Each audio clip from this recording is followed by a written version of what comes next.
வணக்கம். இன்று நாம் எடுத்துக்கொண்ட தலைப்பு மாந்தி. ஜாதகத்தில் 12 கட்டங்களில் ஏதோ ஒரு இடத்தில் மாந்தி அப்படின்னு போட்டிருப்பாங்க. அது உங்க ஜாதகத்தில் நீங்களே பார்க்கலாம். மா அப்படின்னு போட்டு டிராக்ட் பண்ணிருப்பாங்க. மாந்தி என்பது யார், எந்த இடத்தில் இருந்தால் நமக்கு என்ன நன்மையையும் பாதிப்பையும் கொடுப்பாருங்கிறது தெரிஞ்சுக்கலாம். தெரிஞ்சுக்கிட்டு அந்த பாதிப்பை போக்குறதுக்குரிய வழிபாடுகளை செஞ்சுக்கலாம். அனைத்து விதமான பாதிப்புகளுக்கும் வழிபாடுகள் உண்டு. அதை யாரும் மறக்க வேண்டாம். அந்த வழிபாடுகளை சரியாக செய்ய வேண்டும். அதுதான் முக்கியம். மாந்தி என்பது யார் என்றால் சனி பகவானுடைய குழந்தை. சூரிய பகவானுடைய குழந்தை சனி. சனி பகவானுடைய அண்ணன் யமன். சனி பகவானுக்கு பிறந்தது மாந்தி. அந்த மாந்திங்கிறது என்னன்னா நம்மளுடைய முன்னேற்றத்தை தடுக்கும். ஜாதகத்தில் மாந்தி எங்கிருந்தாலும் நம்மளுடைய யோகத்தை குறைக்கும், நம்மளுடைய முன்னேற்றத்தை தடுக்கும். இதுதான் மாந்தியுடைய வேலை.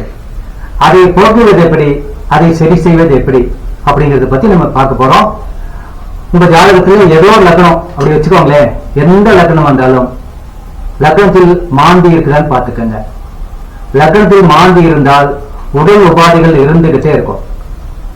நீங்க வசதியா இருக்கலாம், நீங்க வசதி இல்லாம இருக்கலாம். எதுவாக இருந்தாலும், ஆணா இருந்தாலும் பெண்ணா இருந்தாலும் லக்னத்தில் மாந்தி இருந்தால் உடல் உபாதைகளை ஏற்படுத்தும். அதே மாந்தி 2ஆம் இடத்தில் இருந்தால் குடும்ப வாழ்க்கை சிறப்பாக இருக்காது, கல்வி சிறப்பா வராது, கல்விக்குரிய யோகத்தை தடுக்கும். இப்படி எல்லா சேட்டைகளையும் பண்ணி விட்டுரும்.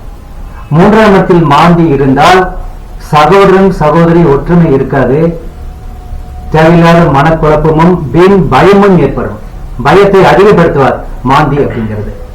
4ஆம் இடத்தில் மாந்தி இருந்தால் தாயாரின் நிலை பாதிக்கும், உங்களுடைய சுகம் குறையும், பறிபோகும் சொல்லுவோம்.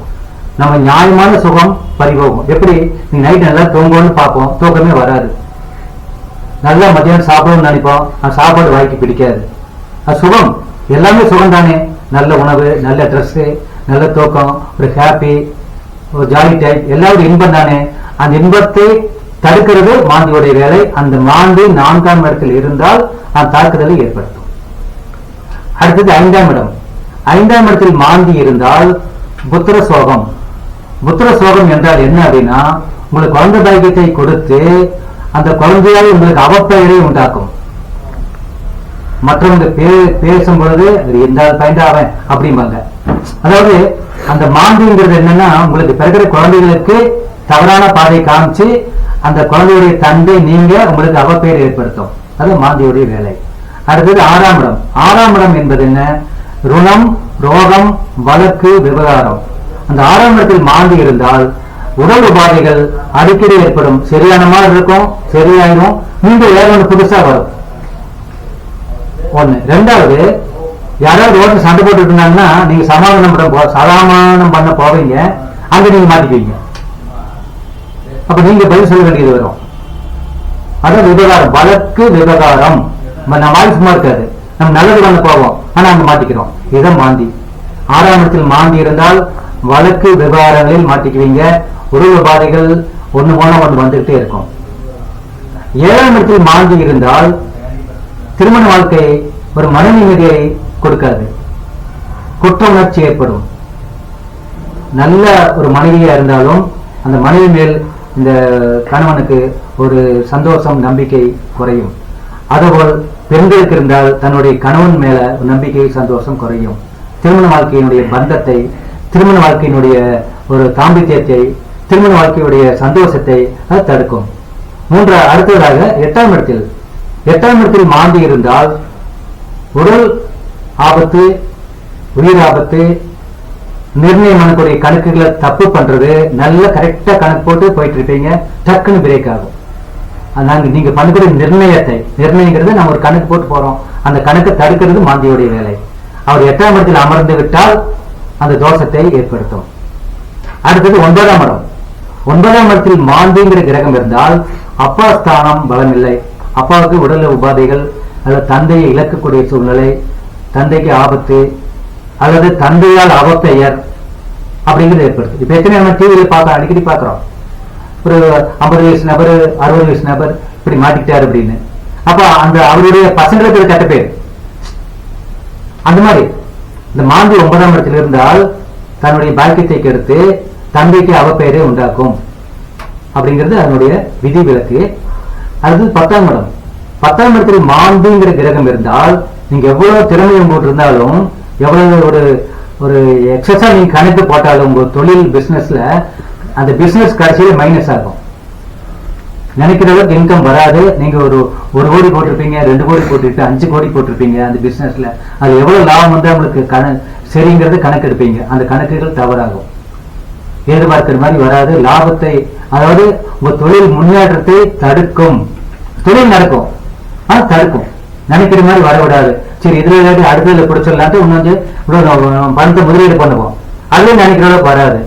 அதான் 10ஆம் இடத்துல இருக்க மாந்தி இருந்தால் அப்படி இருக்கும். அடுத்தது 11ஆம் இடத்தில் மாந்தி. 11ஆம் இடம் என்பது என்ன? லாபஸ்தானம், முன் சகோதரஸ்தானம். லாபஸ்தானத்திலேயோ 11ஆம் இடத்தில் முன் சகோதரஸ்தானத்திலோ இந்த மாந்திங்கிற கிரகம் இருந்தால் முன் சகோதரன் ஒற்றுமை இருக்காது, அல்லது முன் சகோதரன் இருக்க மாட்டான். அது இருந்தா அப்படின்னா இந்த குழந்தை பிறந்தவருக்கு அந்த பையன் பொறுப்பட்டுருவான். அல்லது ஆயுள் பலமாக இருந்தால் அவங்களுக்கு ஒற்றுமை இருக்காது. இளைஞரி பாம்புங்கிரி மாதிரி சண்டை போட்டு இருப்பாங்க. ஒரு முன்னேற்ற தடையை ஏற்படுத்தும். அவன் நல்லா இருந்து இவனுக்கு பொறுக்காது, இவன் நல்லா இருந்து அவனுக்கு பொறுக்காது.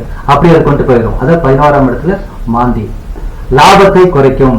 உங்க உலகத்துக்கு தகுந்த லாபம் வராது. அது மீறி லாபம் வந்ததுன்னா அது வேற வகையில விரயமாயிரும்.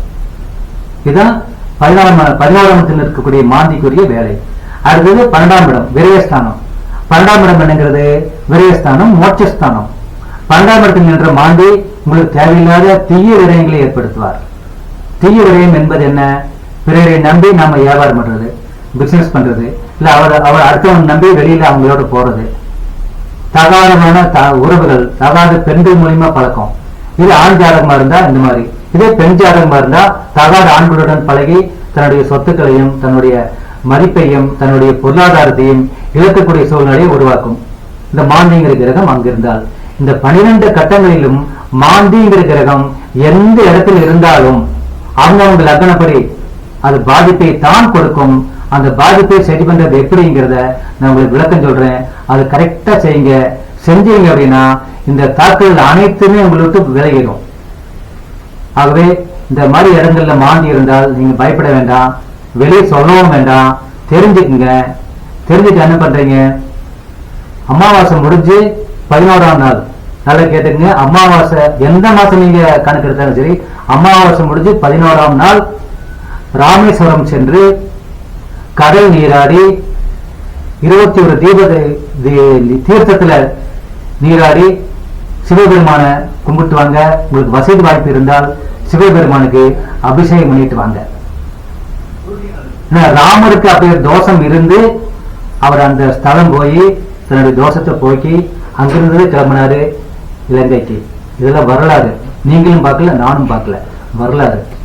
மாந்திங்கிற கிரகம் நம்மளுடைய முன்னேற்றத்தை தடுக்கக்கூடிய கிரகம். காலில் முள்ளேற மாதிரி அந்த காலில் நம்ம காலில் முள்ளேறி விட்டால் அந்த காலில் நம்ம வெட்ட வேண்டிய அவசியம் இல்லை. அந்த முள்ளை பிடிங்கி விட்டு அடுத்தது ஏறாம இருக்கிறதுக்கு என்ன வழியோ அதை நம்ம செய்வோம். அந்த மாதிரி இது மாந்தி கிரகம் உங்க ஜாதகத்தில் எந்த இடத்தில் இருந்தாலும் பயப்படாதீங்க. அதுக்கு முழுமையான தீர்வு உண்டு. அந்த முழுமையான தீர்வு என்ன அப்படின்னா, அமாவாசை முடிஞ்ச பிறகு 11ஆம் நாள், அமாவாசை முடிஞ்சு 11ஆம் நாள் ஞாபகம் வச்சுக்கோங்க. அமாவாசை நம்பர் 1 அதுல இருந்து 11ஆம் நாள் ராமேஸ்வரத்துல நீங்க இருக்கணும். காலையில் இருந்து காலையில் நேரமே இருந்து கடல் நீராடி அக்னி, அதுக்கு பேரு அக்னி தீர்த்தம். அக்னி தீர்த்தம் நீராடினீங்கன்னா அந்த அக்னியில அந்த மாந்திங்கிற அது பஸ்பம் ஆயிருங்கிறது ஐதீகம்.